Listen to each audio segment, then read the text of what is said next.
මේ අතරින් ඉන්දුනීසියාවේ උපත ලැබූ ආහාරය කුමක්ද? A. Gulab jamun, B. Samosa, C. Biryani, D. නාසි ග්‍රෑම්. ගුලාබ් ජමුන් නම් අපේ ගෙදර නිතර හදන කෑමක්. මේ මෙතන ඉන්න දෙන්නම හරිම ආස කෑමක්. මුස්ලිම් ජාතිකයන්ගේ කෑමක් එක. ගුලාබ් ජමුන් මං අයින් කරලා අනිත් දෙක බත් වර්ග දෙකක්. එක ළඟින් යන දෙකක්. එකම නන් නෙමෙයි.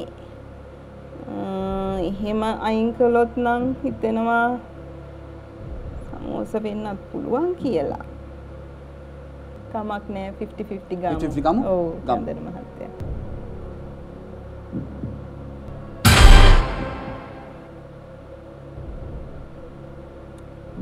ගුලාබ් ජමුන්, නාසි ග්‍රෑම්.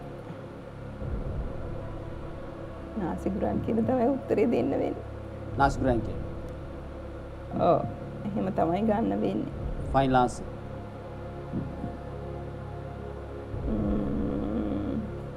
ඔව් ෆයිනල් ආන්සර්.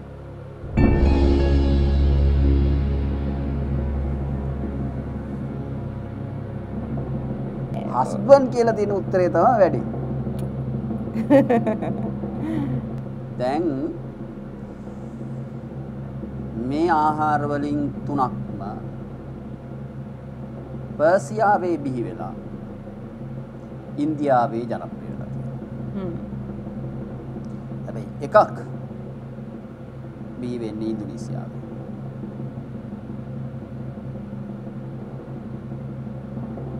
ඒ තමයි